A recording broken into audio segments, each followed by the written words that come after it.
In the Aaron Swartz case, let me give you a sense of perspective. A kid kills himself at the age of 26 because the federal government is going after him. He could serve up to 50 years in prison for nonsense charges, things that are at most a violation of copyright law and a violation of terms of service, but should not be criminal, let alone a felony. Did you know that assaulting a Supreme Court justice, a very serious crime, could get you up to 1 year in prison? Wow. If you assault them with a dangerous weapon, it can get you a maximum of 10 years in prison. Cabinet secretaries, members of Congress, same law. So, if you go after a Supreme Court justice or the Attorney General of the United States with a weapon, you can get up to 10 years. Aaron Swartz was facing 50 years. Now, I know it's multiple counts, but this is the trick that they always do. Oh, well, that one time that I think you were hacking in, that's a count. And the other time that was like 3.5 minutes later, that's another count, and that's another count. And we add all these together and we get 50 years. Why? We want to intimidate you, we want to bully you, we want to pressure you, we want to break you. Because you do not bend to our power. If you do not bend to our power, we will break you.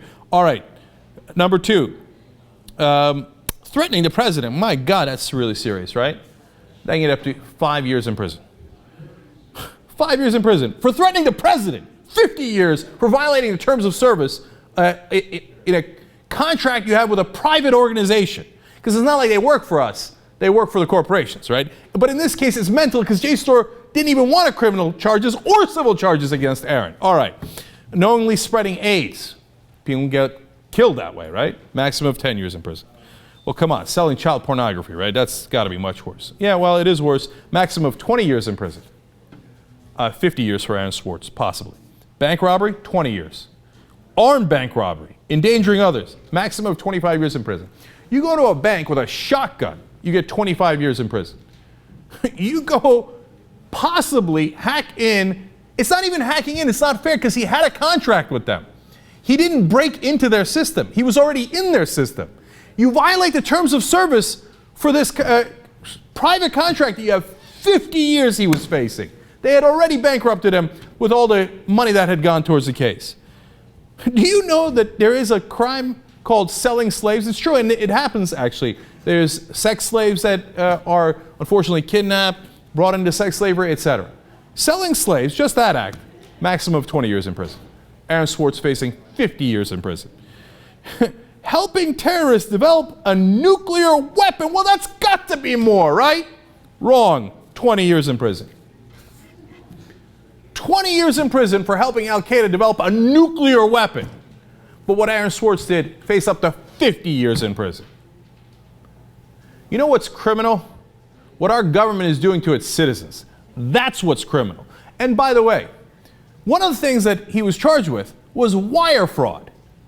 You know who was not charged with wire fraud?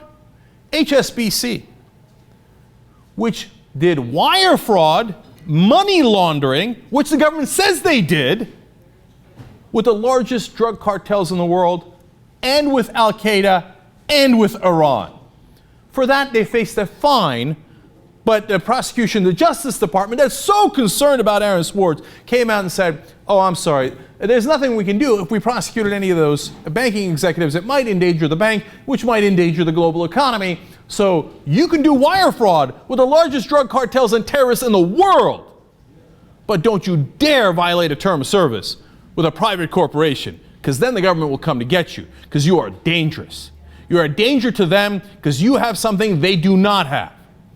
You can actually access information they do not want you to access, because you have a skill that they have not been able to neutralize yet. So they try to neutralize you through the laws. What our Justice Department did to Aaron Swartz is sickening, it is grotesque, and now he is dead, at least partly because of it, and I would say largely because of it. I hope they're proud.